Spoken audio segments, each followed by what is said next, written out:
All right. It's a couple minutes before 2:45, so I wanted to just make sure this worked and everyone was able to get on. So we'll see if anyone's joining. Hi, Sandy. I see you. All right. So testing this out for the first time, and I hope that you can hear me. Sandy, can you text if you can hear me so I know this is working? Hi, Mr. Dave. It's great to see you too.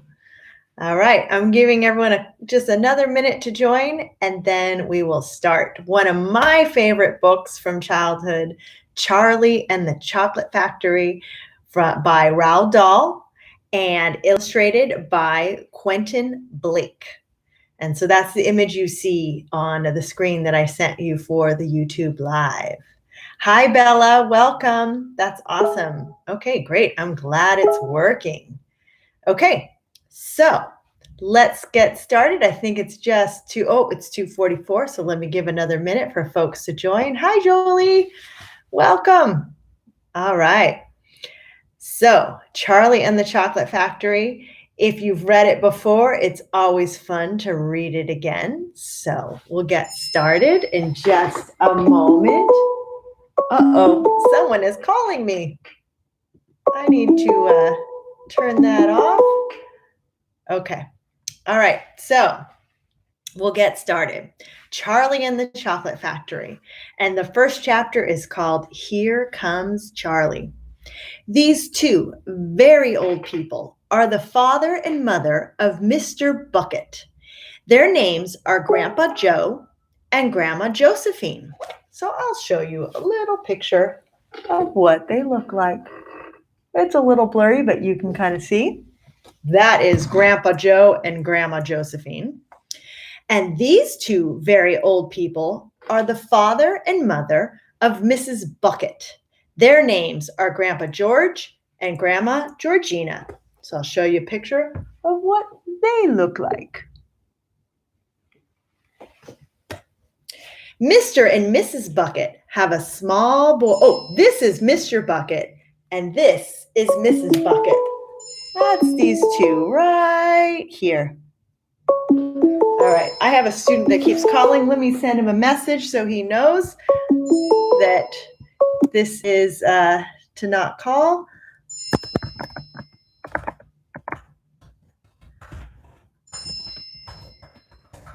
All right. Okay, so we're back to the story. So that was Mr. and Mrs. Bucket. All right. Mr. and Mrs. Bucket have a small boy whose name is Charlie Bucket. So let's take a look at Charlie Bucket. This is Charlie. How do you do? And how do you do? And how do you do again? He is pleased to meet you. The whole of this family, the 6 grown-ups, count them, and little Charlie Bucket live together in a small wooden house on the edge of a great town. So let's show you the house on the small edge of a great town. All right. The house wasn't nearly large enough for so many people, and life was extremely uncomfortable for all of them. There were only 2 rooms in the place altogether, and there was only 1 bed. The bed was given to the 4 old grandparents because they were so old and tired. They were so tired, they never got out of it. All 4 grandparents in 1 bed. Grandpa Joe and Grandma Josephine on this side. Grandma George and Grandma Georgina on this side. Mr. and Mrs. Bucket and little Charlie Bucket slept in the other room upon mattresses on the floor. In the summertime, this wasn't too bad, but in the winter, it was freezing cold drafts blew across the floor all night long, and it was awful. There wasn't any question of them being able to buy a better house or even 1 more bed to sleep in. They were far too poor for that. Mr. Bucket was the only person in the family with a job. He worked in a toothpaste factory where he sat all day long on a bench and he screwed on the little caps to the tops of the tubes of toothpaste after the tubes have been filled with toothpaste. But a toothpaste cap screwer is never paid very much. And poor Mr. Bucket, however hard he worked and however fast he screwed on these toothpaste caps, was never able to make enough to buy one half of the things that so large a family needed. There wasn't even enough money to buy proper food for them all. The only meals they could afford were bread and margarine for breakfast. Margarine's like butter. Boiled potatoes and cabbage for lunch, and cabbage soup for supper or dinner. Sundays were a bit better. They all looked forward to Sundays because then, although they had exactly the same, everyone was allowed a second helping.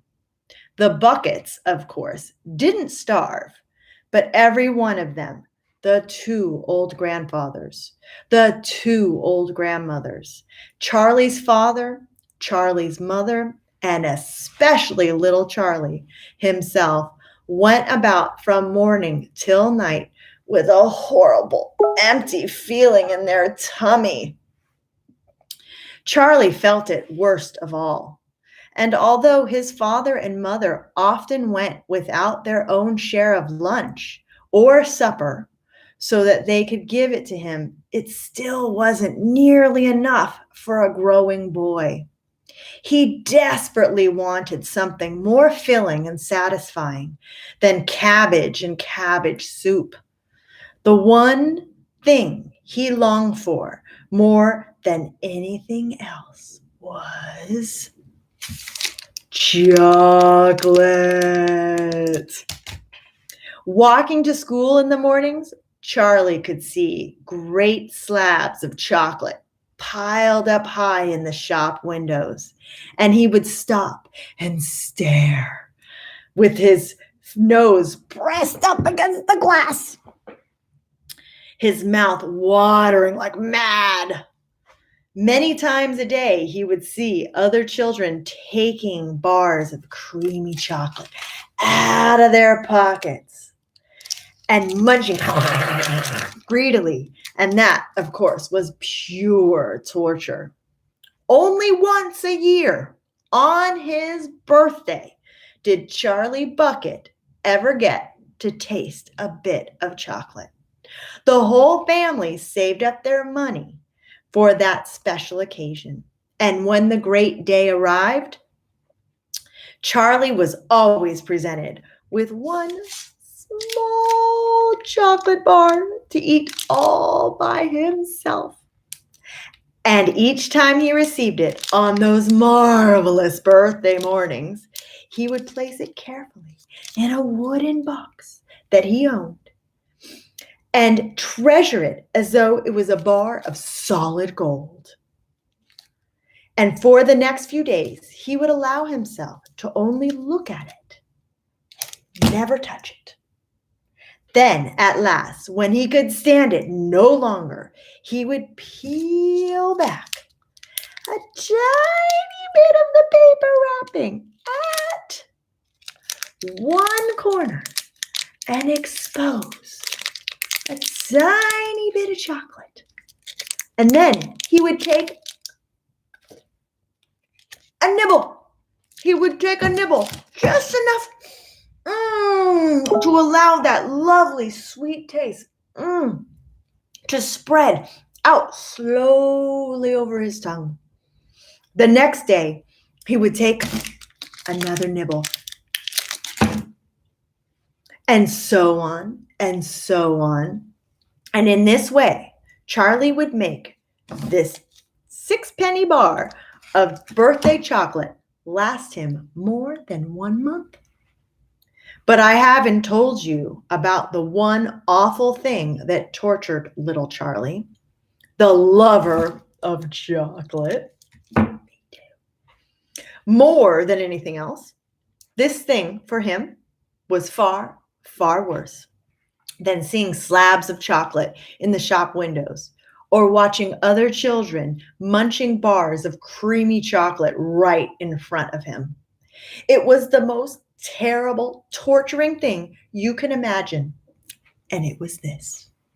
In the town itself, actually within sight of the house in which Charlie lived, there was an enormous chocolate factory. Just imagine that. And it wasn't simply an ordinary, enormous chocolate factory either.